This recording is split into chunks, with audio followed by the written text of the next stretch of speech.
Bien,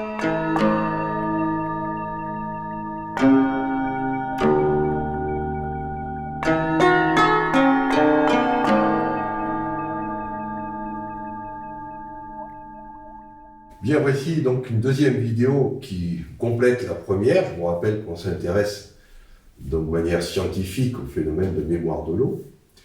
Alors, je rappelle aussi qu'on parle bien d'une eau morphogénique, c'est-à-dire qu'on parle de ça. Je ne parle pas de l'eau qui est là.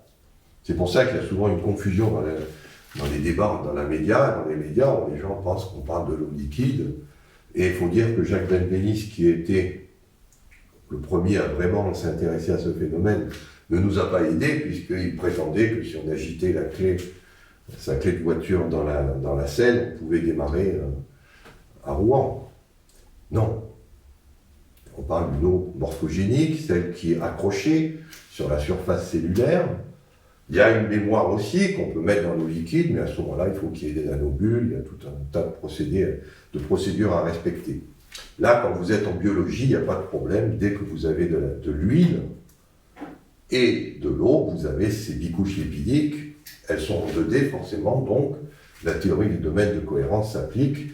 Et c'est pour ça que je parle bien de mémoire de l'eau morphogénique et non pas de mémoire de l'eau tout court. Voilà, donc mémoire de l'eau morphogénique. Et la longueur d'onde d'excitation par le vide est prise à 100 nanomètres. Pourquoi? Tout simplement parce que 100 nanomètres, vous concernez ce qu'on appelle des états de Rydberg de l'atome d'oxygène. Or, les états de Rydberg ont cette caractéristique, c'est qu'ils ne sont pas impliqués dans la liaison chimique qui fait que l'oxygène est lié à l'hydrogène. Donc, en tapant sur 0, sur ces états D de Rydberg de l'oxygène, on est sûr de ne pas perturber les liaisons covalentes oxygène-hydrogène.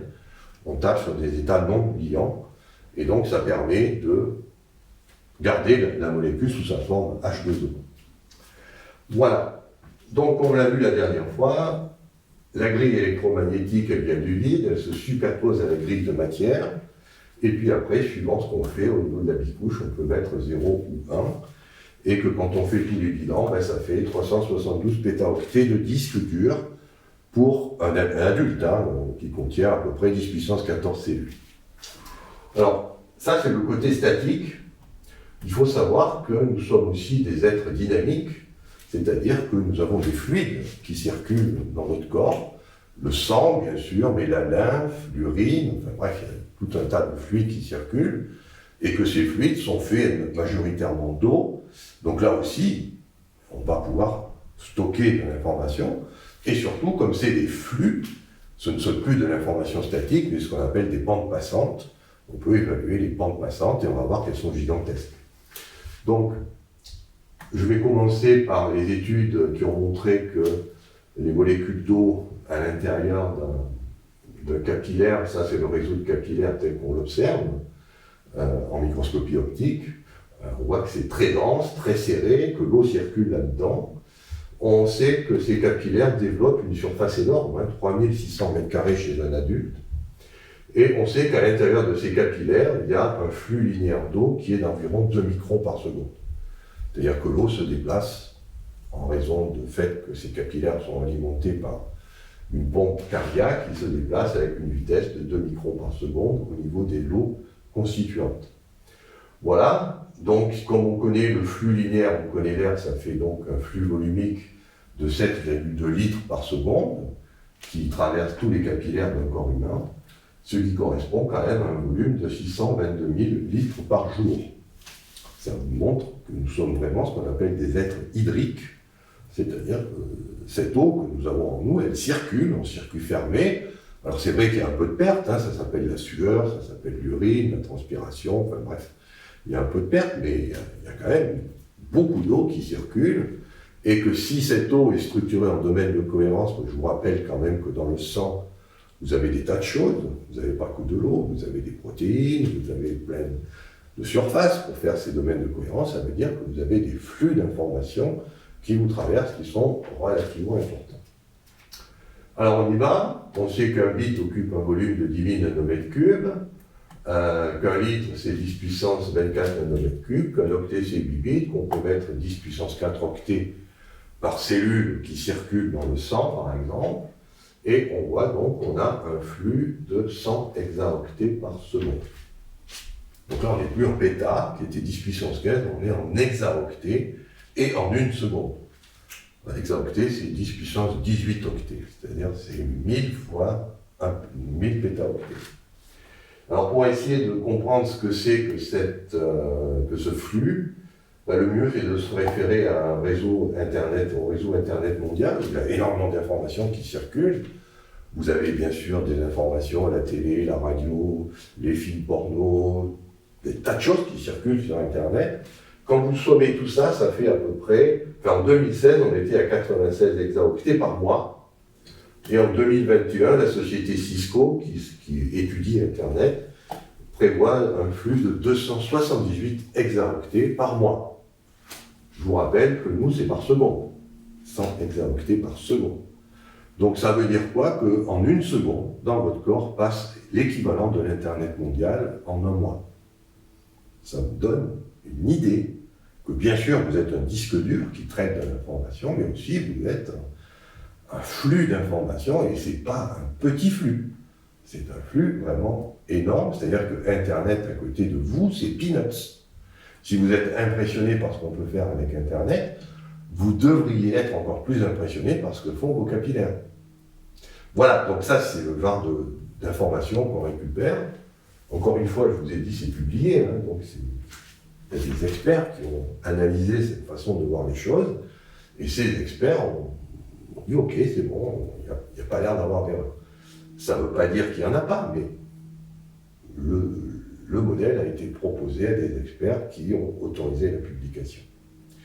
Voilà, donc, ceci amène évidemment des profonds bouleversements. Parce que, je vous ai déjà dit, on a commencé par dire on était de l'eau. Bon, ok, on est de l'eau. Okay. Puis après, je dis, ah ben non, mais l'eau n'existe pas, on est en fait du vide. Ah oui, donc on est du vide. Puis que du vide, puisque ça n'arrête pas de se détruire, de se recréer.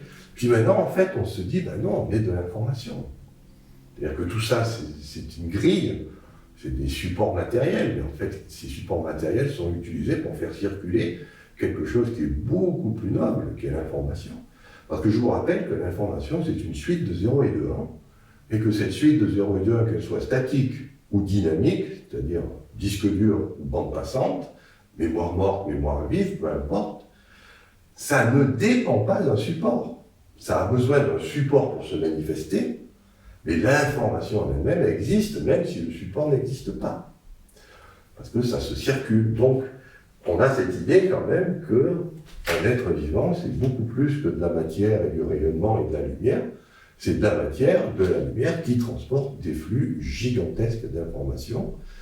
D'où cette idée, je ne peux pas la cacher à des médecins. Pourquoi? Parce que quand maintenant un médecin reçoit un malade dans son cabinet, bien sûr, il peut voir un tas d'atomes et de molécules, il peut dire « Ah oui, c'est aussi plein de rayonnements, plein de fréquences », mais ça peut être aussi quelqu'un qui est bourré d'informations.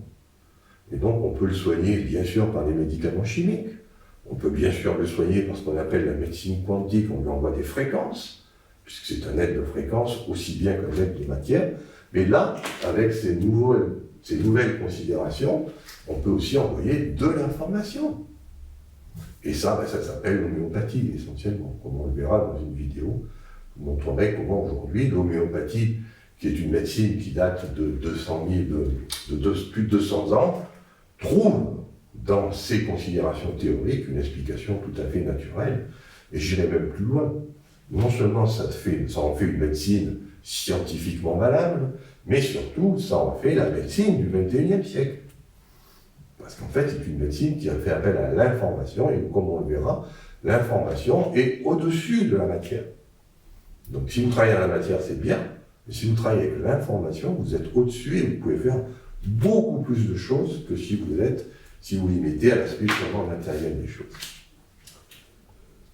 Voilà, dans une prochaine vidéo, on verra les conséquences, non pas pour les êtres humains, mais pour des êtres un petit peu plus petits qu'on appelle les bactéries.